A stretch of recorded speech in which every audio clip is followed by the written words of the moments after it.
Hello guys, ഇന്ന് നമുക്കൊരു കപ്പയും പോട്ടിയും കഴിച്ചാലോ? പോട്ടി നിങ്ങൾ കഴിച്ചിട്ടുണ്ടോ?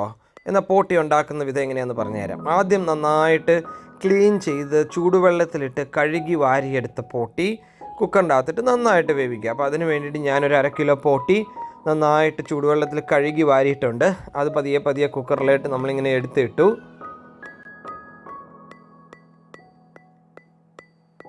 കുക്കറിലായിട്ട് പോയിട്ട് എല്ലാം ഇട്ടതിന് ശേഷം 2 സ്പൂൺ മുളക് പൊടി, 1 സ്പൂൺ മല്ലിപ്പൊടി, 2 സ്പൂൺ മല്ലിപ്പൊടി വേണേ, പിന്നെ ഒരു ശകലം മഞ്ഞൾപ്പൊടി, ഇത്രയും സാധനങ്ങളും ഉപ്പും കൂടി ഇട്ട് നന്നായിട്ട് മിക്സ് ചെയ്യുക. എന്നിട്ട് കുക്കറിൽ വെച്ചിട്ട് വിസിലടിച്ച് നന്നായിട്ട് വേവിക്കുക. ഞാൻ ഏകദേശം ഒരു 5 വിസിലോളം അടിച്ചു കുക്കറിലിട്ടേ.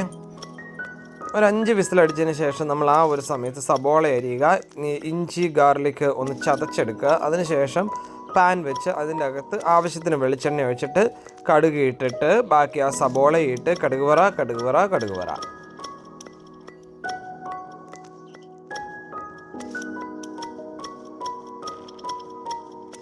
സബോള ഒന്ന് മൂത്ത് വന്നതിന് ശേഷം നമ്മൾ ആ ഇടിച്ച് ചതച്ച് വെച്ച ജിഞ്ചർ ഗാർലിക് ഇടുക. അതും ഒന്ന് ശകലം മൂത്തതിന് ശേഷം നമ്മൾ ആ കുക്കറിലിട്ട് വേവിച്ച് വെച്ച പോട്ടി അങ്ങിടുക. ഒരു ശകലം വെള്ളം കൂടിപ്പോയി കേട്ടോ, അത്രയും വെള്ളം വേണ്ടായിരുന്നു പോട്ടിക്ക്.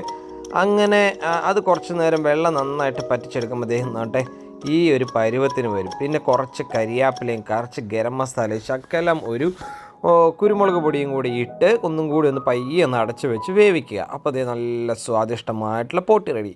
പിന്നെ അതിൻ്റെ ഒപ്പം തന്നെ നമ്മൾ ഉണ്ടാക്കിയെടുത്ത കപ്പയും കൂട്ടി പിന്നെ പോട്ടിയും കൂട്ടി പിന്നെ ഒരു പിടി അങ്ങ് പിടിക്കുക.